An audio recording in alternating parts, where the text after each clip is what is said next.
전라남도 구례, 지리산 자락 깊숙한 곳에 화엄사라는 작은 선원이 자리하고 있다. 수도권에서 몇 시간을 달려야 닿을 수 있는 이곳은 관광객의 발길보다 수행자의 숨결이 먼저 스며든다. 봄이면 벚꽃이 길을 물들이고 겨울이면 짙은 안개가 나무 위로 내려앉는다. 그 중간의 계절, 초여름 즈음에는 이상하리만큼 고요한 정적이 흐른다.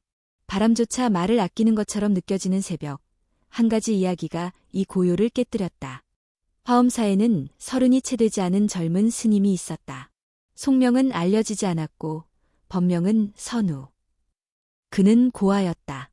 10살 무렵 전북 완주 인근에서 발견되어 이곳 화엄사로 보내졌다. 당시 주지였던 형제 스님은 어린 선우를 보자마자 말했다. 이 아이는 말보다 눈으로 많은 것을 안다. 그날 이후 선우는 절을 떠난 적이 없다. 휴대전화도 없고 세속과는 철저히 거리를 두었으며 매일같이 새벽 3시에 일어나 좌선하고 낮에는 조용히 사찰 주변을 돌며 자잘한 일을 도왔다. 그를 가장 잘 알고 있는 사람은 김혜자 보살이었다. 올해 70을 넘긴 그녀는 15년째 이 절에서 공양을 맡아왔다.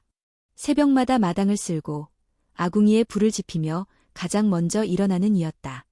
그녀는 선우를 말 없는 연꽃이라 부르곤 했다. 말은 없지만 그 존재 자체가 주변을 맑게 만드는 기운이 있다는 의미였다.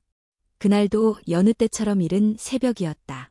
안개가 마당을 덮고 있었고 김보살은 대청마루 앞을 조심스럽게 쓸고 있었다. 스님의 방 쪽에서 작은 소리가 들려왔다. 익숙한 발자국 소리, 구름을 밟는 듯한 가벼운 걸음. 선우였다. 그는 평소처럼 회색 장삼에 나무 염주를 들고 있었다. 그녀는 고개를 살짝 숙이고 인사하려 했으나 그의 움직임에 무언가 이상함을 느꼈다. 선우는 사찰 옆 작은 연못, 선지 쪽으로 걸어가고 있었다. 평소 그 연못에는 누군가 다가가는 일이 거의 없었다. 수심은 얕지만 그 깊이는 가늠하기 어렵다고들 했다. 중생의 마음처럼 잔잔한 듯 깊은 곳에서 일렁이는 진동이 있는 곳. 김보살은 빗자루를 내려놓고 조용히 그 뒤를 따랐다. 그녀는 숨을 죽이며 연못 가까이에 섰고 다음 순간 숨이 멎는 듯한 장면을 보았다. 선우는 연못 앞에 서서 신발을 벗었다. 그리곤 아무런 주저함 없이 물 위로 한 발을 내딛었다. 물이 일렁이지 않았다. 마치 눈 위를 걷는 듯 그 발은 빠지지 않았다. 이어서 다른 발도 나아갔다. 그는 천천히, 아주 천천히 연못 중심부를 향해 걸어갔다. 안개 속에서 그 장삼은 희미한 빛을 머금은 것처럼 보였다. 마치 현실과 꿈의 경계가 무너지는 순간 같았다. 김보살은 떨리는 손으로 호주머니에서 낡은 스마트폰을 꺼냈다. 손이 너무 떨려 화면을 누르기조차 쉽지 않았다. 하지만 그녀는 영상 녹화를 눌렀고 화면 속에는 선우의 뒷모습이 담겼다. 그는 연못 한가운데 멈춰 섰다. 그리고 동쪽 하늘을 향해 합장한 채 가만히 서 있었다. 그 침묵의 순간은 약 30초. 그 시간 동안 새벽은 조금씩 밝아지고 산새의 울음소리가 멀리서 희미하게 들려왔다. 그리곤 선우는 다시 몸을 돌려 처음처럼 걸어왔다. 걸음에는 흔들림이 없었고 물결조차 일지 않았다. 그가 무대에 도착하는 순간 동쪽 하늘에 해가 떠올랐다. 태양빛이 연못 위로 퍼지며 그의 뒷모습에 희미한 후광을 만들었다. 김보살은 손에 쥔 휴대폰을 내려다보았다. 영상은 57초. 그녀는 그것을 다시 재생하지 못했다. 왠지 그 장면을 다시 보는 건 신성함을 해치는 일처럼 느껴졌다. 그녀는 연못을 한 번 더 바라보고 곧바로 법당 쪽으로 달려갔다. 아무에게도 큰 소리 내지 않았다. 대신 부엌에서 일하던 보살 셋에게 조용히 속삭였다. 지금 연못. 믿을 수 없는 일이 일어났어요. 그들은 함께 나가 연못을 바라봤다. 물은 평소처럼 고요했고 연꽃 몇 송이가 새벽 햇살을 받으며 피기 시작했다. 아무도 말하지 않았다. 침묵은 하나의 공통된 감정이 되었고 김보살은 휴대폰을 꺼내 영상의 일부분을 조심스럽게 보여줬다. 모두 숨을 죽인 채 화면을 바라봤다. 누구도 기적이라는 말을 입에 올리지 않았다. 단지 그건 현실이면서도 현실 너머의 무엇이었다. 그날 하루 종일 김보살은 그 영상을 다시 틀지 않았다. 그러나 영상은 이미 하나의 파문처럼 그녀의 마음을 뒤흔들고 있었다. 그리고 그녀는 알았다. 그날 이후 화엄사는 더 이상 예전의 조용한 산사가 아닐 것이라는 것을. 화엄사의 새벽은 언제나 조용했다. 그러나 그날 이후 조용함은 마치 숨을 죽인 불안처럼 무거워졌다. 김혜자 보살이 목격한 그 일은 단지 연못 위의 발걸음만이 아니었다. 그것은 말할 수 없는, 설명할 수 없는 무엇이었다. 그녀는 그것을 현현이라 불렀다. 드러난 것, 그러나 이해할 수 없는 것. 그 다음 날, 사찰의 분위기는 미묘하게 달라졌다. 새벽 공양 후, 보살들끼리 속삭이는 소리가 법당 뒤편에서 새어나왔다. 그 영상, 진짜일까? 혹시 연못에 유리판을 깔아둔 건 아닐까? 스님이 일부러 퍼포먼스를 하신 건 아니겠지? 김 보살은 아무 말도 하지 않았다. 그녀는 선우 스님이 그런 종류의 연출을 할 인물이 아니라는 것을 누구보다 잘 알고 있었다. 그의 조용한 일상, 단정한 태도, 누구에게도 보이려 하지 않는 태생적인 무욕. 그는 주목받기를 싫어했고, 심지어 단체 예불 때도 가장 마지막 줄에서 앉는 인물이었다. 그러나 현실은 다르게 움직이기 시작했다. 며칠이 지나지 않아 영상은 김보살의 조카딸을 통해 외부로 유출되었다. 이모, 이런 건 세상에 알려야 해요. 그녀는 그렇게 말하며 동영상을 편집하고 유튜브 채널에 익명으로 올렸다. 제목은 단순했다. 새벽, 지리산의 연못에서 걷는 스님. 초반에는 조회수가 몇백 단위에 그쳤지만 기적과 과학적 설명 불가라는 키워드가 붙기 시작하자 영상은 급속히 퍼졌다. 지역 커뮤니티, 불교 관련 포럼, 그리고 이내 종교를 초월한 대중매체들까지 영상에 주목했다. 뉴스 기사는 지리산 기적, 한국에 걷는 부처 등장이라는 자극적인 제목을 달았다. 화엄사는 갑작스럽게 쏟아진 관심 속에서 갈피를 잡지 못했다. 관광객처럼 호기심 가득한 방문자들이 늘어나기 시작했고, 심지어 어떤 이들은 연못 앞에 향을 피우고 절을 하기 시작했다. 선지는 이제 단순한 연못이 아니라 성지가 되어버렸다. 사찰의 주지인 형제 스님은 침묵 속에서 고민했다. 그는 외부 언론의 인터뷰 요청을 모두 거절했으며 내부 승려들에게도 그 어떤 판단도 내리지 말라는 지침을 내렸다. 그는 단호했다. 보여지는 기적보다 지켜야 할 도리가 먼저다.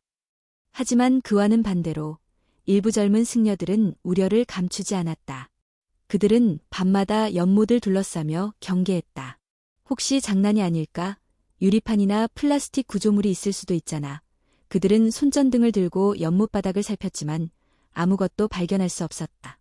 물은 여전히 맑았고 바닥에는 단지 연꽃 뿌리와 이끼만이 있었다.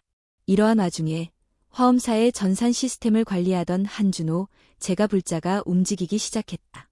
그는 과거 IT 기업에서 근무했던 이력이 있었으며 지금은 전업으로 불교 콘텐츠를 만드는 영상 제작자였다. 그는 CCTV 영상을 통해 선우 스님의 동선을 추적해보려 했다. 사찰 곳곳에는 작지만 촘촘한 CCTV가 설치되어 있었다. 연못 주변, 유사체 앞, 대웅전 출입문 등. 그러나 이상하게도 사건 당일 새벽 3시부터 6시까지의 영상만 사라져 있었다. 더 놀라운 것은 자동 백업 시스템에도 그 시간대의 데이터가 존재하지 않았다는 점이었다. 이건 사람이 일부러 삭제한 게 아니에요. 한준호는 그렇게 말했다. 이건 마치 시스템이 기억하지 않으려는 느낌입니다. 그의 말은 곧 다른 불자들의 상상력을 자극했다. 혹시 스님이 의도적으로 지운 건 아닐까요? 아니면 기계조차 감당할 수 없는 에너지 때문일 수도. 그날 밤 화엄사의 회랑에는 사람들의 숨소리조차 무겁게 들렸다. 모두가 눈앞에서 일어난 일을 보았지만 아무도 그것을 완전히 이해할 수 없었다. 무엇보다 선우 스님은 여전히 아무 말도 하지 않았다. 그는 마치 아무 일도 없었던 것처럼 매일 새벽 좌선을 하고 공양에 참여했으며 낮에는 연등을 고쳐 달았다. 그의 평온함은 오히려 사람들을 더 혼란스럽게 만들었다. 마치 자신이 기적의 중심이라는 사실조차 모르는 사람처럼 그는 세속의 혼란에 반응하지 않았다. 그러던 어느 날 저녁, 김혜자 보살은 우연히 선우와 마주쳤다. 주방 앞, 아궁이 옆에서 장작을 쪼개고 있던 그에게 그녀는 조심스레 말을 건넸다. 스님, 사람들이 걱정이 많아요. 스님께 무슨 말씀이든 해주시면. 선우는 도끼질을 멈추고 고개를 천천히 들었다. 그 눈빛은 어딘가 먼 곳을 바라보는 듯했다. 그리고 그는 단 한마디를 남겼다. 지금은 말이 어지럽힐 뿐입니다. 그 말은 깊은 메아리처럼 김보살의 마음에 울려 퍼졌다. 말이 오히려 더 어지럽힐 뿐이라면? 그렇다면 이 침묵은 보호일까? 도피일까? 그녀는 그날 밤 잠을 이루지 못했다. 연못에서 본 장면, 영상, 사람들의 반응, 그리고 무엇보다 선우의 그 한마디. 모든 것이 마음속에서 뒤섞였다. 그리고 그녀는 직감했다. 이야기는 이제 단순한 이상한 사건이 아니라 어떤 더 깊은 세계로 이어질 문을 열고 있다는 것을. 선우 스님의 물 위를 걷는 영상이 온라인에 퍼진 지 열흘이 되지 않아 화엄사는 완전히 다른 풍경이 되었다. 전에는 하루에도 발자국 몇 개 찍히지 않던 사찰 입구에 이제는 끊임없는 차량과 사람들의 그림자가 드리워졌다. 절묘하게 조용했던 산사의 리듬은 깨어졌고 공양 시간에도 예불 시간에도 누군가의 시선이 경내를 맴돌았다. 가장 먼저 몰려든 이들은 지역 주민들이었다. 호기심 반, 신심 반으로 연못 앞에 줄을 서서 영상 속 그 자리를 바라보았다. 누군가는 손바닥에 물을 담아 이마에 얹었고 누군가는 눈을 감고 기도문을 중얼거렸다. 이 자리가 정화된 곳이라는 소문은 순식간에 퍼졌고 일부 사람들은 자녀의 시험 합격을 기원하거나 병든 부모의 회복을 빌었다. 며칠 후 종교적인 색채가 옅은 이들도 등장했다. 과학자, 방송 제작자, 유튜버, 심지어 연예인을 동반한 SNS 인플루언서까지 모습을 보였다. 연못 앞에는 셀카봉이 늘어나고 드론이 날아올랐으며 기적의 물이라는 이름으로 연못물을 담아가는 이들도 생겼다. 형제 주지 스님은 침묵을 지키며 정기법회에서 조용히 말했다. 무엇이든 믿기 전에 그 대상이 아닌 자신의 마음을 먼저 들여다보십시오. 그러나 그의 목소리는 연못 앞에 떠들썩함을 잠재우지 못했다. 사람들은 이미 기적을 보러 왔고 그 기적이 더 커지기를 바라고 있었다. 어느 날 유튜브 채널 리얼 초능력 탐험의 운영자이자 자칭 초심리학자인 남자 하나가 팀을 이끌고 화엄사를 방문했다. 그는 긴 카메라 장비와 전문 조명을 동반했고 진실을 밝히겠다는 명목으로 연못 위걷기 재현 실험을 계획했다. 그는 방송에서 이렇게 말했다. 우리는 과학적으로 확인할 겁니다. 유리판이 있으면 드론이 잡아낼 거고 수면 아래 장치가 있으면 열감지 카메라가 포착할 겁니다. 진실은 은폐될 수 없습니다. 주지 스님은 실험을 허락하지 않았지만 그들은 새벽 4시에 몰래 장비를 설치했다. 아무도 없는 연못가에서 조용히 촬영을 시작했고 실험자는 고무장화를 신고 연못으로 들어갔다. 그러나 수심 40cm 정도를 지나자 갑자기 그는 비틀거리더니 물속으로 고꾸라졌다. 의식을 잃은 채 쓰러진 그는 3분 만에 구조되어 요사체로 옮겨졌다. 놀랍게도 외상은 없었다. 그러나 그는 깨어난 뒤 말을 하지 못했다. 눈을 멍하니 뜨고는 하루 종일 같은 말만 반복했다. 깊어. 너무 깊어. 물이 아니야. 나는 안으로 빠졌어. 사찰의 승려들과 한준호는 CCTV 기록을 재확인했다. 그러나 그 시간대 영상은 또다시 손상되어 있었다. 화면은 4시 44분 12초를 마지막으로 멈췄고 이후에는 정적만 남았다. 기록된 소리는 아무것도 없었다. 바람 소리조차 들리지 않았다. 이번 사건은 언론에도 보도되었다. 일부 매체는 초심리 현상, 집단 최면 가능성, 에너지 필드 이론 등의 자극적인 제목을 달았다. 반면 전통 불교계 인사들은 신중한 입장을 취했다. 조계종 중앙본부는 공식적으로 과도한 관심은 본래의 가르침에서 벗어날 수 있다는 짧은 입장을 발표했다. 하지만 그럴수록 사람들의 상상은 더 넓어지고 깊어졌다. 사찰로 오는 발길은 줄어들지 않았다. 오히려 영상이 삭제된 시간에 무슨 일이 벌어졌는지를 궁금해하는 사람들이 더 많아졌다. 그 무렵부터 사찰 내부에서도 분열의 조짐이 나타났다. 특히 20에서 30대의 젊은 수행자들 사이에서 이 모든 것이 실제인가? 선우 스님은 왜 침묵만 하나? 도대체 우리는 무엇을 믿고 수행하고 있는가? 라는 목소리가 커졌다. 한 젊은 스님은 저녁 공양 후 회랑에서 이렇게 말했다. 진짜라면 우리는 엄청난 것을 목격한 것이고, 가짜라면 우리는 왜 속고 있는지를 설명받아야 합니다.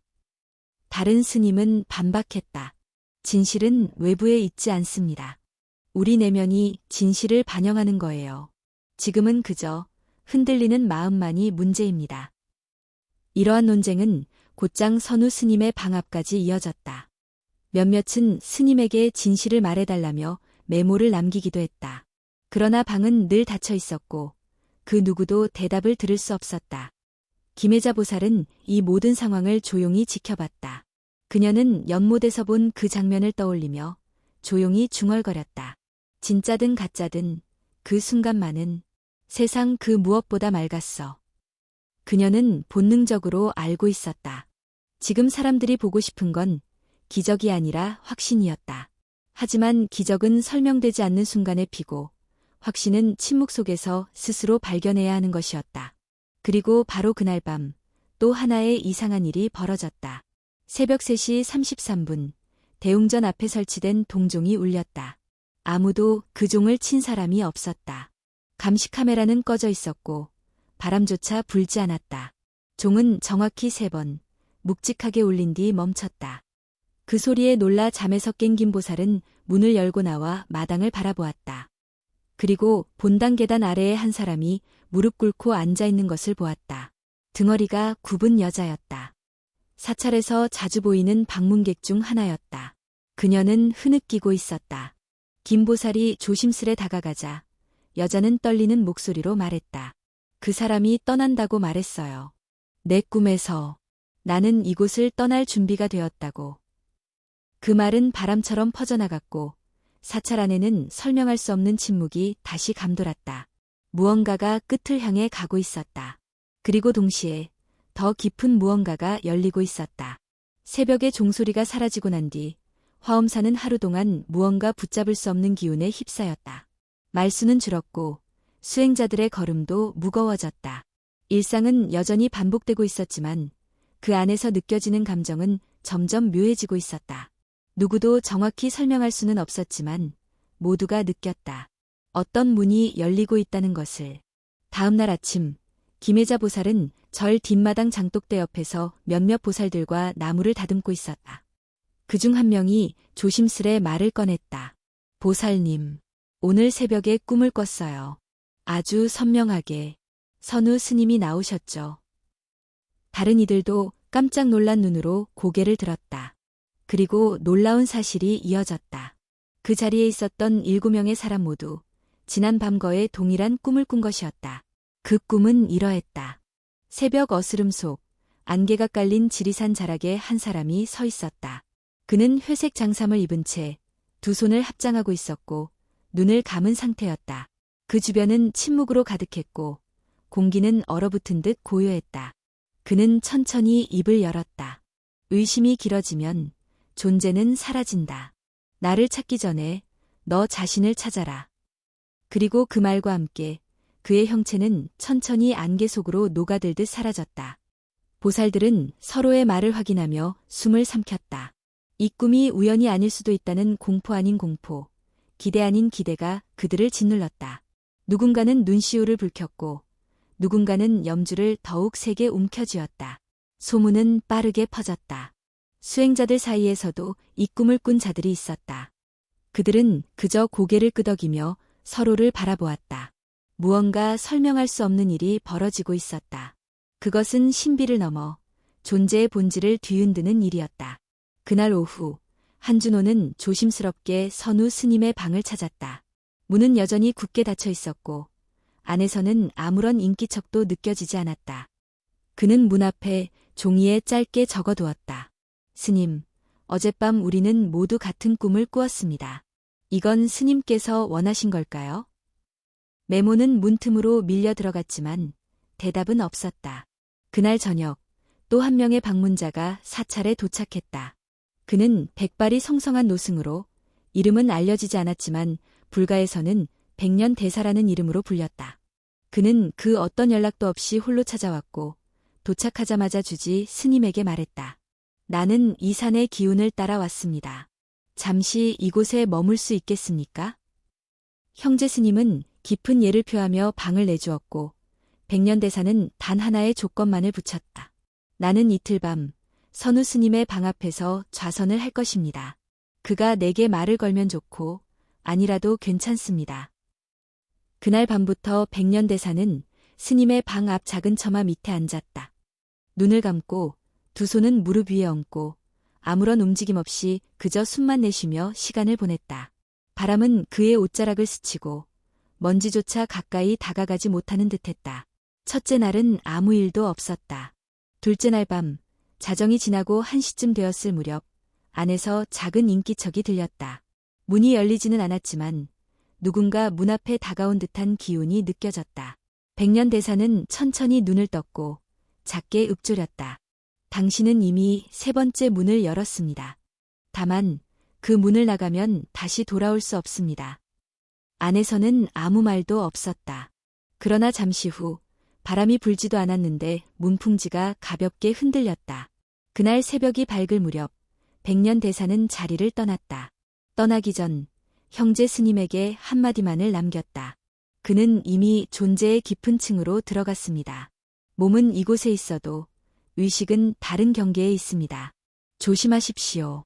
빛이 강해질수록 그림자도 강해집니다. 이 말을 들은 형제 스님은 깊은 숨을 들이쉬었다. 그는 지금까지 세상의 이목을 견디며 사찰을 지켜왔지만 이번만큼은 그 무엇보다 무거운 예감을 느꼈다. 그날 이후 화엄사 주변에는 이상한 현상들이 반복되기 시작했다.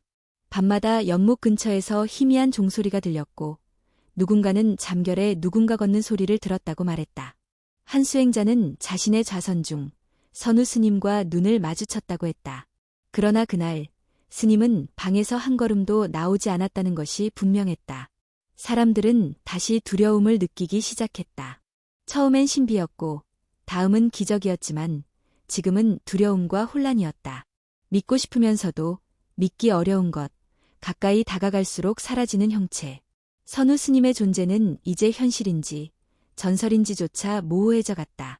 김혜자 보살은 밤마다 불안에 시달렸다. 그녀 역시 그 꿈을 꾼 사람 중 하나였고 이제는 그 의미가 점점 뚜렷해지고 있었다. 그가 사라진다면 우리는 무엇을 남기게 될까? 그녀는 자신에게 물었다. 그리고 마음 깊은 곳에서 한 가지 대답이 떠올랐다. 그를 본 기억이 아니라 그 앞에서 내가 어떤 사람이었는지가 남는다. 이 문장은 그녀에게 평온을 주었다. 그러나 그것은 동시에 곧 다가올 이별의 예감이기도 했다. 백년대사가 떠난 지 사흘이 지났다. 그가 남긴 말은 사찰 전체에 작은 균열을 일으켰다. 빛이 강할수록 그림자도 강해진다. 그 말은 단순한 경고가 아니었다. 그것은 이미 사찰 내부에서 무언가가 변화하고 있다는 암시였다. 화엄사에 들이운 그늘은 이제 더 이상 외부에서 온 것이 아니었다. 이곳 수행자의 공간 속에서 자라나고 있었다. 선우 스님의 침묵은 더 깊어졌고 그의 방은 마치 이승과 저승의 경계처럼 여겨지기 시작했다. 누구도 그의 방에 다가가려 하지 않았고 그저 문 앞에 조용히 음식을 두고 물러났다. 그러던 중 사찰 내 젊은 수행자들 사이에서 점점 노골적인 불만이 피어났다. 그들은 대체로 30대 초반으로 세속의 삶을 접고 수행에 들어온 이들이었고 과학적 사고와 합리성을 강조하는 경향이 있었다. 그 중에서도 번명이 문학인 한 수행자는 가장 강하게 문제를 제기했다. 그는 회랑 한쪽에 모인 스님들과 보살들 앞에서 조용히 그러나 단호하게 말했다. 우리가 진리를 추구하는 곳이 신비를 소비하는 장소가 되어가고 있습니다. 선우 스님이 침묵을 지키는 이유가 무엇인지 지금 이대로는 알 수 없습니다. 하지만 우리는 이 침묵을 무조건 신성시할 이유가 없습니다. 기적이라는 단어는 신앙을 흐리게도 만듭니다. 그의 말에 일부는 고개를 끄덕였고 또 일부는 불편한 표정을 감추지 못했다. 김혜자 보살은 한 발 물러서서 그 장면을 지켜봤다. 그녀는 문학 스님의 말에 일리가 있다고 느꼈지만 동시에 그 말이 가지는 차가움에도 위화감을 느꼈다. 형제주지 스님은 이 논쟁을 조용히 듣고 있다가 고요한 목소리로 입을 열었다. 지금 우리는 모두 두려운 겁니다. 어떤 것을 믿어야 할지, 어떤 것을 놓아야 할지. 그러나 기억하십시오. 수행이란 정답을 갖는 것이 아니라 질문을 품고 살아가는 길입니다. 그 말은 잠시 사람들을 진정시켰지만 갈라진 틈은 이미 생겨 있었다. 그날 밤 몇몇 수행자들은 연못가로 몰래 나갔다. 그들은 손전등과 측정 장비를 준비해 연못 수심과 물결 반응을 측정하려 했다. 그러나 연못은 평소와 다름없었고 어떤 장치나 구조물도 발견되지 않았다. 그러나 이상한 일은 그 다음에 벌어졌다. 연못가에서 돌아온 그들은 다음날 아침 하나같이 고열에 시달렸다. 의사는 특별한 병을 찾지 못했고 혈액검사도 이상이 없었다. 그들은 하나같이 같은 말을 되풀이했다. 차가운데 너무 뜨거웠어요. 연못이 아니라 눈이 타는 줄 알았어요. 그날 이후 젊은 수행자들의 탐색은 중단되었고 이 사건은 암묵적으로 손대지 말아야 할 영역으로 인식되기 시작했다. 동시에 선우 스님의 방 앞에는 작은 쪽지들이 늘어나기 시작했다. 누군가는 기도를, 누군가는 질문을, 또 누군가는 절절한 고백을 남겼다. 그 쪽지 중 하나는 이렇게 적혀 있었다. 당신이 무언가를 알고 있다면 제발 우리에게 한마디만 해주십시오. 침묵은 때때로 칼보다 아픕니다. 한편 사찰 밖의 세계에서도 변화가 있었다. 신문과 방송은 더 자극적인 제목으로 이야기를 다뤘고 심지어 몇몇 방송국은 사찰 측의 드라마 제작 제안까지 보내왔다. 한국판 걷는 예수, 산사에서 일어난 초현실 사건이라는 문구가 온라인 포털을 장식했다. 이에 반해 일부 종교학자들은 공개 토론회를 열어 비판적인 시각을 제시했다. 서울대 종교학과 박기훈 교수는 인터뷰에서 다음과 같이 말했다. 이 사건은 단순히 기적이라는 단어로 포장되기에는 위험한 요소가 많습니다. 집단 심리, 문화적 신화 창조, 종교적 소비. 우리는 지금 누군가의 침묵을 통해 자신만의 이야기를 만들어내고 있는지도 모릅니다. 이 발언은 큰 반향을 일으켰고 댓글창에는 격렬한 논쟁이 벌어졌다. 진짜를 보면서도 믿지 못하는 현대인의 오만이다 라는 주장과 객관적 검증 없는 신비는 우상 숭배에 불과하다는 반박이 오갔다. 이 모든 소란 속에서도 선우 스님은 여전히 아무 말도 하지 않았다. 그는 매일 같은 시간에 좌선을 하고 법당을 쓸며 물을 길었다. 그 어떤 변화도 감정의 동요도 보이지 않았다. 오히려 그는 더욱 고요해졌다. 김혜자 보살은 다시 한번 그의 방 앞에 서서 작은 바람을 느꼈다. 문틈 사이로 스며나오는 향냄새는 여전히 같았고 그 기운 속에는 말로 표현할 수 없는 평온함이 있었다. 그녀는 중얼거렸다. 그 침묵이 우리에게 던지는 질문일지도 모르지. 그녀는 마당으로 나가 연못 쪽을 바라보았다. 그 순간 누군가가 그녀에게 다가와 말했다. 보살님, 이번 주 일요일에 연못 앞에서 대규모 기도회를 하자는 사람들이 많답니다. 스님께 허락을 받으셨다는데요? 그녀는 돌아보며 물었다. 누가요? 한준호 씨요. 이번엔 화엄사 최초로 유튜브 생중계도 한다고 합니다. 그 말에 김보살의 얼굴이 굳어졌다. 마음속 어디선가 조용한 경고음이 울렸다. 일요일 새벽, 화엄사의 연못 앞은 이미 사람들로 붐비기 시작했다. 전날 밤부터 전국 각지에서 모여든 방문자들은 작은 사찰마당에 텐트를 치거나 차량 안에서 대기하며 시간을 보냈다. 일부는 연등을 들고 있었고 또 일부는 휴대폰을 꺼내 실시간 영상을 켜고 있었다. 화엄 기도회, 연못 위에 기적 실시간, 선우 스님 등장할까? 와 같은 제목이 온라인에서 빠르게 번졌다. 사건의 중심에 선 한준호는 이른 새벽부터 장비를 점검하고 있었다. 카메라 2대, 드론 1대, 라이브 방송용 마이크와 조명까지 세팅이 완료되어 있었다. 그는 자원봉사자들에게 차분하게 지시를 내렸고 방문자들과 인터뷰도 진행하고 있었다. 스님을 보신 적 있습니까? 기적이라고 생각하시나요? 오늘 어떤 기도를 하실 예정입니까? 그는 나름의 신념을 가지고 있었다. 진실을 기록하고 사람들의 믿음을 모아내는 것이 그의 역할이라 믿었다.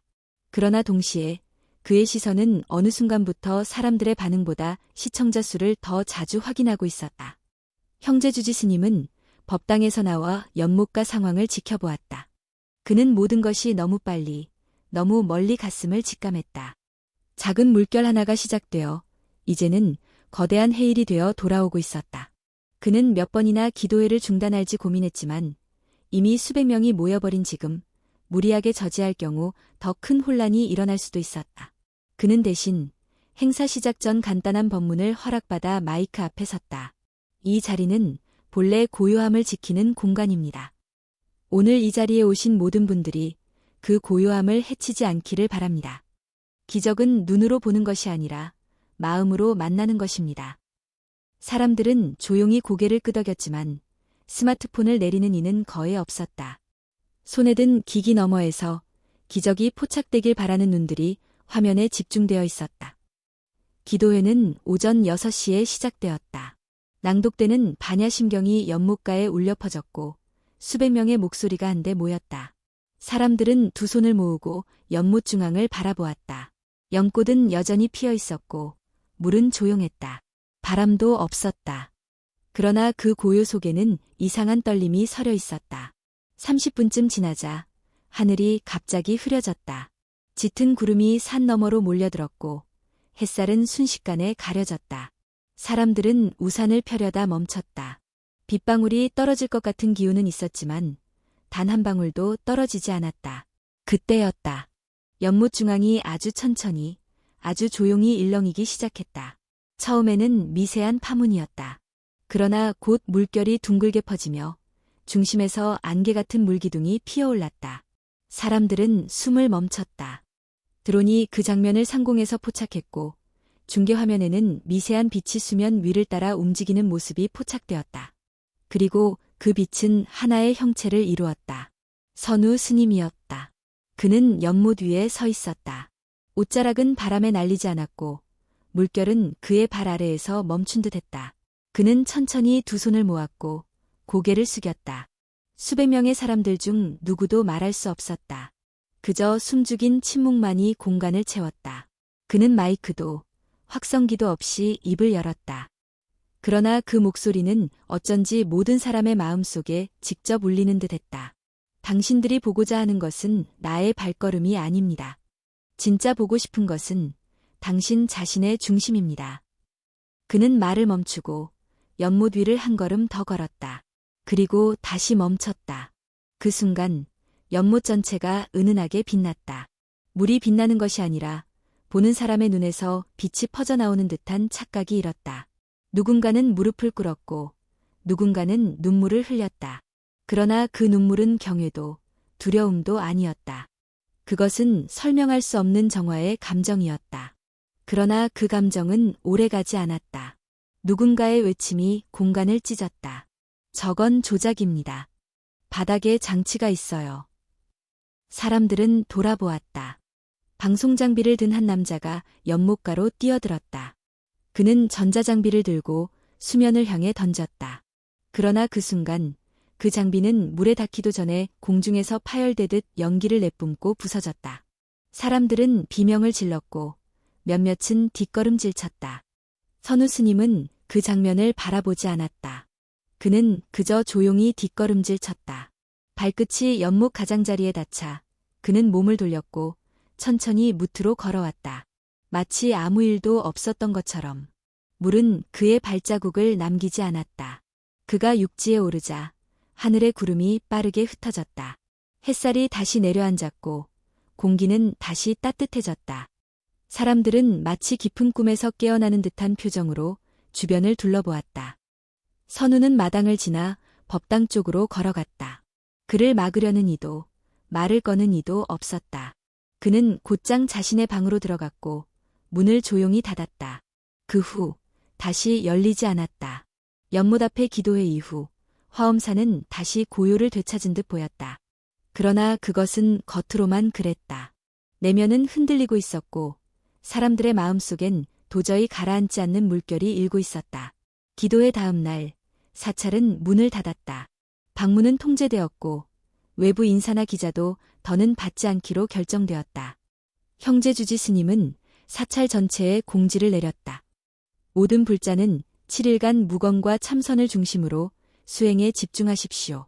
이 사찰은 놀라움의 대상이 아닌 깨달음의 터전이어야 합니다. 사람들은 순응했지만 마음 깊은 곳에서 여우는 쉽게 사라지지 않았다. 그날 본 장면, 물 위의 선우 스님, 그리고 말없는 빛의 떨림.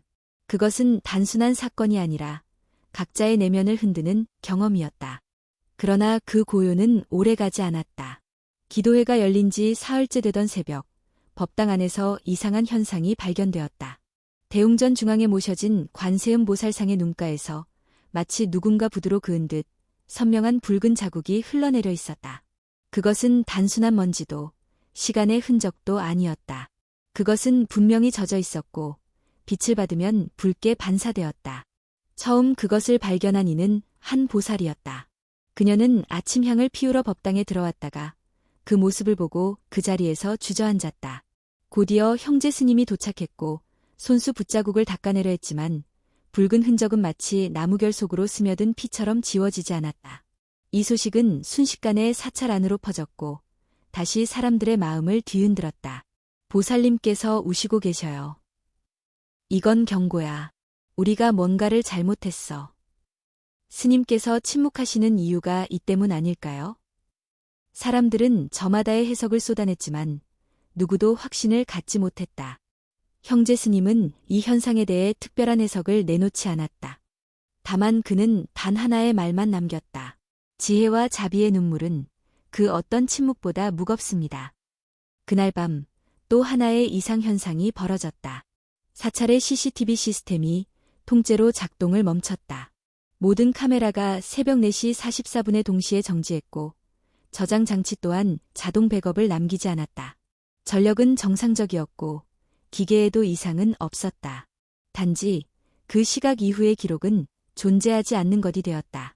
이 기이한 시간, 4시 44분은 사찰 내에서 하나의 상징이 되기 시작했다.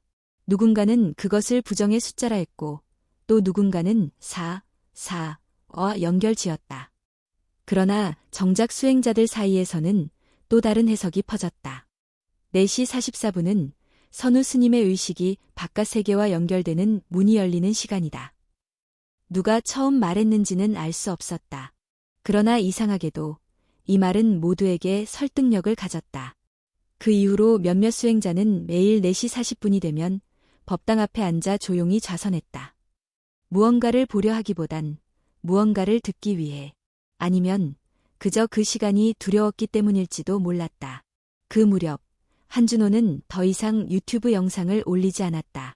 그는 기도회 이후 영상 제작을 전면 중단했고 모든 장비를 창고에 넣어두었다. 아무 말도 하지 않았지만 주변 사람들은 알 수 있었다. 그날 연못에서 본 장면이 그의 마음을 뒤흔든 것이다. 그는 그날 이후 3번이나 선우 스님의 방 앞을 찾았다. 메모를 남기고 염주를 놓고 작은 편지를 밀어 넣었다. 그러나 그에게 돌아온 건 오직 침묵뿐이었다. 그러던 어느 날 그는 혼자 연못 앞에 앉았다. 카메라도 없었고 사람도 없었다. 해가 막 뜨기 전 그는 조용히 중얼거렸다. 진실을 밝히고 싶었습니다. 그런데 진실은 증명하는 게 아니라 받아들이는 것이었네요. 그 말은 누구에게도 닿지 않았지만 연못 위에는 희미한 바람이 일었다. 같은 시간 김혜자 보살은 법당에서 홀로 기도 중이었다. 그녀는 관세음 보살상을 바라보다가 다시금 그 눈물을 떠올렸다. 그리고 불현듯 떠오른 장면 하나. 아주 오래전 선우가 아직 어린 아이였을 때 대웅전 한쪽 구석에서 조용히 염주를 만지던 그 모습. 그 아이는 아무 말 없이 그저 눈을 감고 앉아 있었다. 주변이 어지러워도 사람들의 관심이 집중돼도 그는 자신의 중심에 단단히 머물러 있었다. 그녀는 그때 느꼈다. 선우는 어릴 때부터 이 길을 향해 걷고 있었다. 오늘의 기적은 어느 날 갑자기 만들어진 것이 아니었다. 그것은 오랜 침묵과 내면의 걸음 끝에 맺힌 하나의 은결이었을 뿐이다. 그녀는 속삭였다. 당신은 그저 걸었을 뿐이지요. 나머지는 우리가 만들어낸 이야기였고요. 이 말은 그녀 자신에게 향한 것이기도 했다. 그리고 그 순간 그녀는 문득 하나의 사실을 깨달았다. 관세음 보살의 눈물은 어쩌면 우리가 흘려야 했던 눈물이었는지도 모른다는 것을. 그날 이후 사찰은 더 이상 외부인을 받지 않았다. 사찰 사람들은 침묵 속에서 각자의 중심을 바라보는 법을 배워갔다. 그리고 아무도 눈치채지 못한 채 선우 스님의 방 앞에서 작은 변화가 일어났다. 문 아래로 얇은 종이 한 장이 미끄러져 나왔다. 그 위에는 단세 글자만이 적혀 있었다. 곧 떠납니다. 곧 떠납니다. 그 짧은 문장은 종이 위에 조용히 놓여 있었다. 번잡한 설명도 감정도 없었다. 그것은 예고이자 선언이었고 동시에 작별이었다. 김혜자 보살은 그 종이를 조심스럽게 들어 손바닥 위에 올려놓았다. 바람도 불지 않았는데 종이가 가볍게 떨리는 듯했다. 그녀는 그 떨림이 자신의 심장 박동과 맞닿아 있다는 것을 느꼈다. 형제 스님은 종이를 읽은 후 아무 말도 하지 않았다. 그는 단지 조용히 눈을 감고 두 손을 합장했다. 떠난다는 말은 단순한 이별이 아니었다. 그것은 차원을 넘는 선택일 수 있었다. 선우 스님은 일주일 동안 방에서 나오지 않았다. 문은 닫혀 있었고 방 안에서는 아무 소리도 들리지 않았다. 그러나 기운은 있었다. 방 앞에 앉은 사람들, 음식을 내려놓는 손길, 기도를 을조리는 입술 속에서 그 기운은 계속되었다. 마치 안에 누군가 있다는 사실만으로도 주변의 공기가 정화되는 듯했다. 그러던 중 사찰 전체에 다시 한번 변화의 조짐이 감돌았다. 그날은 음력 6월 4일, 선우 스님이 처음 연무비를 걸은 날로부터 정확히 한 달이 되는 날이었다. 아무도 알리지 않았고 어떤 계획도 없었지만 사람들은 하나둘씩 사찰로 모여들기 시작했다. 그들은 조용했다. 지난번의 소란과는 달랐다. 이들은 말 대신 눈으로, 카메라 대신 염주로, 호기심 대신 절절한 침묵으로 자리를 채웠다. 마치 무엇인가를 보려는 것이 아니라 함께하려는 마음이었다. 김혜자 보살은 연못 앞 작은 돌계단에 앉아 사람들을 바라보았다. 어느새 자리가 꽉 찼고 조용한 숨소리들이 공간을 채우고 있었다. 연못은 여전히 맑았고 물 위엔 몇 송이 연꽃이 조용히 흔들리고 있었다. 바람 한 점 없었지만 연못 한가운데에는 미세한 잔물결이 일기 시작했다. 그리고 그 순간 그가 나타났다. 선우 스님은 연못 가장자리에서 걸어 나왔다. 그는 아무런 장식도 없는 회색 장삼을 입고 있었고 손에는 아무것도 들고 있지 않았다. 그의 발걸음은 느렸고 그 조용한 걸음마다 사람들의 숨이 멈췄다. 누구도 말을 걸지 않았고 누구도 그를 막지 않았다. 그는 연못 앞에 멈춰섰다. 그리고 조용히 신발을 벗었다. 바닥에 내려놓은 두 짝의 고무신은 먼지가 없었고 마치 단 한 번도 땅을 밟지 않은 듯했다. 그는 두 손을 모아 합장하고 눈을 감았다. 아주 짧은 시간이었다. 그러나 그 침묵은 마치 우주의 중심이 응축된 것처럼 느껴졌다. 그리고 그는 첫 발을 내딛었다. 물은 그를 받아들였다. 물은 흘러내리지 않았고 그의 발은 잠기지 않았다. 그는 걷기 시작했다. 연못 가운데를 향해 아주 천천히 마치 시간조차 그를 따라 멈춘 듯이 연꽃 사이를 지나 물결 사이를 헤치며 그는 걸었다. 사람들은 그를 바라봤다. 그들의 눈에는 눈물이 맺혔고 그 눈물은 더 이상 기적에 대한 감탄이 아니었다. 그것은 고백이었다. 이제는 이해할 수 있었다. 그가 걷는 것은 물 위가 아니라 스스로의 길 위라는 것을. 그가 연못 한가운데에 도착했을 때 그는 멈췄다. 바람이 불었다. 아주 가늘고 부드러운 바람이 연못 위를 스쳤고 사람들의 머리카락을 흔들었다. 연꽃이 가볍게 흔들렸고 그 가운데 선우는 눈을 떴다. 그의 목소리는 크지 않았다. 그러나 모든 이가 들을 수 있었다. 저는 누구의 구세주가 아닙니다. 그저 마음이 머무는 곳을 따라 걷고 있을 뿐입니다. 그는 잠시 말을 멈췄다.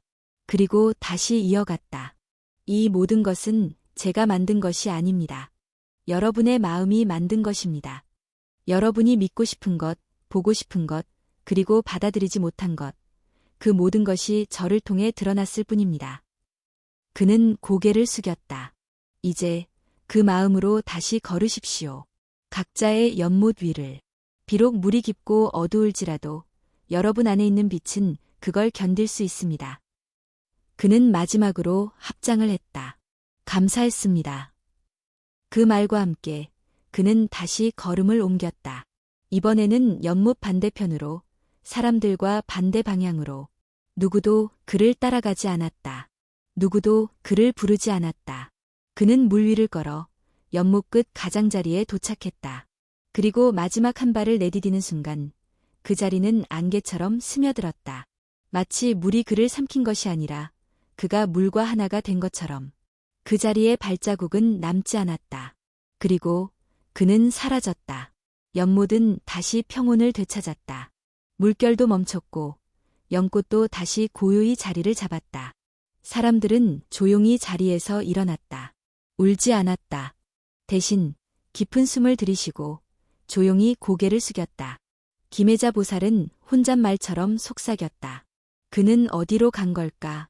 아니, 어쩌면 우리 마음 안으로 들어온 건지도 모르겠네. 그날 이후 선우 스님은 사찰 어디에서도 보이지 않았다.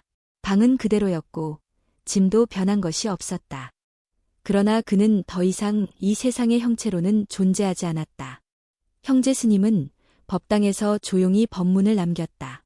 우리는 기적을 본 것이 아닙니다. 마음을 본 것입니다. 그리고 그 마음이 우리를 바꾸게 할 것입니다.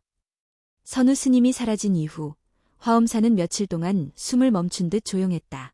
사람들의 발걸음은 자연스레 줄었고 외부 언론도 더 이상 사찰을 쫓지 않았다. 그가 떠났다는 사실은 마치 약속된 운명처럼 받아들여졌다. 누군가 떠났고 그 자리에 남겨진 것은 단지 빈자리만은 아니었다. 그의 방은 여전히 그대로였다. 문은 닫혀 있었고 누구도 들어가지 않았다. 형제 스님은 그 방 앞에 작은 팻말 하나를 걸어두었다. 이곳은 이제 한 사람의 방이 아니라 모든 사람의 마음입니다. 그 문장은 방을 지키는 문장인 동시에 남겨진 이들을 지탱하는 지침이 되었다. 사람들은 더 이상 그를 부르지 않았다. 대신 그가 남긴 말과 침묵을 되새기며 각자의 자리로 돌아가기 시작했다. 김혜자 보살은 연못가를 자주 찾았다. 처음에는 그가 마지막으로 사라진 자리를 보기 위해서였고 시간이 흐르면서는 그저 조용히 앉아 자신의 마음을 들여다보기 위해서였다. 그녀는 연못을 바라보며 생각했다. 저 물 위를 걸었던 발걸음이 지금은 우리 안에 남아 걷고 있구나. 그녀는 이제야 그를 이해할 수 있을 것 같았다. 아무 말 없이 살아온 그의 시간, 누구도 설득하려 하지 않았던 그의 태도, 기적이라 불릴 만한 순간조차 침묵으로 감싸던 그의 선택. 그것은 어떤 능력의 증명이 아니라 하나의 존재 방식이었다. 어느 날 저녁, 연못 앞에 문학 스님이 나타났다. 그는 처음 선우 스님의 현상에 회의적이었던 인물이었다. 그러나 지금 그의 눈빛은 달라져 있었다. 그는 연못 앞에 조용히 앉아 오래도록 움직이지 않았다. 그리고 중얼거리듯 혼잣말을 했다. 나는 진리를 외부에서 찾으려 했습니다. 하지만 진실은 침묵 안에 있었군요. 그는 연못가에서 한참을 앉아 있다가 법당으로 향했다. 그날 밤 그는 처음으로 자신이 주도하는 법회를 열었다. 그 자리에서 그는 한 문장을 나직이 읊조렸다. 우리는 답을 찾는 것이 아니라 질문을 제대로 품는 법을 배워야 합니다. 이후 화엄사의 분위기는 조금씩 변해갔다. 사람들은 더 이상 기적의 장소라 불렀던 연못을 신비하게만 보지 않았다. 오히려 그곳은 하나의 거울이 되었다. 자신을 비추고 자신과 마주하는 장소. 어린 수행자들은 그 연못가에서 좌선을 하기 시작했고 나이든 보살들은 그 옆에서 조용히 염주를 굴렸다. 한준호 역시 변화했다. 그는 더 이상 카메라를 들지 않았고 유튜브 계정도 비공개로 전환했다. 대신 그는 작은 필기장을 들고 다니며 매일의 생각을 적기 시작했다. 그는 김혜자 보살에게 말했다. 어쩌면 기록이라는 것은 렌즈를 통해 보는 것이 아니라 마음으로 느끼는 것을 적는 것이었을지도 모릅니다. 보살은 고개를 끄덕이며 웃었다. 당신이 처음부터 그렇게 시작했더라면 아마 스님도 더 많은 말을 건네셨을 거예요. 한준호는 그 말에 대답하지 않았지만 그 눈빛에는 어떤 후회와 감사를 함께 담고 있었다. 그 무렵 한 장의 편지가 사찰로 도착했다. 봉투에는 주소도 이름도 없었지만 그 글씨는 익숙했다. 형제 스님은 조심스럽게 봉투를 열었다. 안에는 짧은 문장이 적혀 있었다. 물 위를 걷는 것이 중요한 것이 아닙니다. 물 아래로 가라앉지 않는 마음이 더 중요합니다. 그 문장은 선우 스님의 것이 분명했다. 그가 사라진 이후 처음 도착한 흔적. 그것은 누군가에게는 위로였고 또 누군가에게는 마지막 숙제였다. 그 이후 연못가에는 작은 돌탑이 하나 생겼다. 누가 처음 쌓기 시작했는지는 아무도 알지 못했다. 그러나 하루 이틀 지나면서 사람들은 저마다 하나씩 작은 돌을 올리기 시작했다. 어떤 이는 기도하며, 어떤 이는 다짐하며, 어떤 이는 고요히 눈을 감고 쌓아 올렸다. 그 돌탑은 어느새 연못을 중심으로 반원을 이루기 시작했고, 그것은 거대한 부처의 손바닥처럼 느껴졌다. 연못 위의 길은 사라졌지만, 연못을 둘러싼 마음들은 그렇게 모양을 갖춰가고 있었다. 김혜자 보살은 어느 날, 그 돌탑 앞에 엎드려 두 손을 모았다. 그녀는 기도문도 외우지 않았고, 말도 하지 않았다. 단지 눈을 감고 선우 스님의 마지막 발걸음을 떠올렸다. 그리고 혼잣말처럼 속삭였다. 당신이 떠난 자리에 우리는 머무르고 있습니다. 하지만 그 머무름은 더 이상 멈춤이 아니라 걸음입니다. 그날 밤 사찰에는 비가 내렸다. 조용한 여름비였다. 연못 위에 비가 떨어졌고 연꽃은 그 물방울을 머금은 채 조용히 피어올랐다. 아무도 보지 않았지만 그 순간 물 위에 한 줄기 빛이 스치고 지나갔다. 바람도 소리도 없이 마치 누군가 다시 걷고 있는 것처럼 가을이 다가오고 있었다. 지리산의 숲은 조금씩 색을 달리하기 시작했고 나뭇잎 끝에는 붉고 노란 기운이 스며들었다. 바람도 한결 선선해졌고 절마당의 돌길에는 낙엽이 하나둘씩 내려앉았다. 시간은 지나고 있었고 사람들은 그 흐름 안에서 다시 삶을 살아가기 시작했다. 화엄산은 이제 다시 본래의 고요를 되찾고 있었다. 선우 스님이 사라진 지 석 달이 지났고 그 이름은 이제 사찰 안에서도 자주 언급되지 않았다. 그러나 아무도 그를 잊지는 않았다. 그는 더 이상 이야기 속 인물이 아니라 기억 속에서 숨쉬는 존재가 되었다. 연못가는 여전히 많은 이들이 찾았다.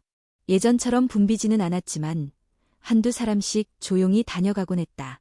그들은 사진을 찍지도 않았고 누군가에게 설명하지도 않았다. 다만 그 자리에서 잠시 멈추고 연못 위를 바라보다가 조용히 돌아갔다.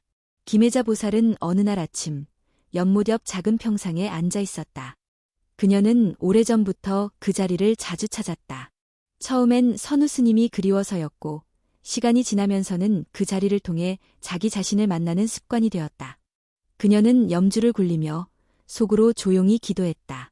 이 세상이 어지러워도 그대의 침묵을 기억하게 해주소서. 말보다 깊은 걸음, 그 발끝의 진심을 잊지 않게 하소서. 그녀는 이제야 깨닫고 있었다. 선우 스님이 남긴 것은 기적이 아니었다. 그것은 어떤 능력이나 초월의 상징이 아니었다. 그가 남긴 것은 멈춰서서 바라보는 법이었다. 바깥을 보기 전에 안쪽을 바라보는 법, 그 무엇에도 휘둘리지 않고 중심에 머무는 법. 형제 주지 스님은 사찰 곳곳을 돌며 다시 수행의 리듬을 세워갔다. 그는 법당의 문을 열고 닫는 시간을 정했고 유사체의 일과도 새로 정비했다. 그는 사람들에게 말하곤 했다. 이제 우리에게 필요한 것은 새로운 기적이 아닙니다. 이미 충분히 받았습니다. 지금부터는 그 기적을 살아내는 시간이 필요합니다. 그의 말에 사람들은 조용히 고개를 끄덕였다. 그 누구도 선우 스님을 신격화하지 않았다. 오히려 그들은 그를 인간으로, 수행자로, 한 사람의 존재로 받아들이기 시작했다. 그리고 그가 했던 선택들, 그의 침묵, 그의 마지막 걸음을 스스로의 삶에 대입해보기 시작했다. 한준호는 이제 사찰의 홍보를 맡고 있었다. 그는 더 이상 유튜브에 영상을 올리지 않았고 사찰의 일상을 기록하는 작은 블로그를 운영했다. 그 안에는 연못의 계절 변화, 법당의 법문, 수행자들의 웃음 같은 조용한 장면들이 담겨 있었다. 그는 어느 글에 이렇게 적었다. 선우 스님이 걷던 물 위는 단지 연못이 아니었다. 그것은 우리의 불안과 집착, 질문과 갈망이 흘러가는 공간이었다. 그 위를 걷는다는 것은 그 모든 것을 받아들이고도 중심을 잃지 않는다는 의미였다. 그의 글은 많은 이들의 마음을 울렸고 멀리 떨어진 이들까지 다시 화엄사를 찾게 만들었다. 그러나 이번에는 호기심이 아니라 질문을 안고 오는 사람들이었다. 그리고 시간이 흘러 어느 날, 형제 스님은 연못가를 걷다 문득 멈춰섰다. 바닥에 작은 무언가가 떨어져 있었다. 그것은 종이였다. 낡고 발에 있었지만 조심스럽게 펼치자 그 위에는 붓으로 쓴 단어가 적혀 있었다. 아직 걷고 있습니다. 그 순간 형제 스님은 아무런 의심 없이 알 수 있었다. 그것은 선우 스님의 글씨였다. 그러나 그가 언제 이 종이를 남겼는지는 누구도 알 수 없었다. 어쩌면 이전에 남겨진 것이었고 지금에서야 발견된 것일지도 모른다. 그러나 중요한 것은 시기나 방식이 아니었다. 그 말 자체가 갖는 울림이었다. 아직 걷고 있습니다. 그 문장은 누군가의 생존 여부를 말하는 것이 아니었다. 그것은 마음의 상태였다. 포기하지 않겠다는 다짐, 의심하지 않겠다는 믿음, 중심을 잃지 않겠다는 고요한 결애. 형제 스님은 조용히 종이를 접어 옥기 속에 넣었다. 그리고 연못을 향해 합장했다. 연못은 여전히 조용했다.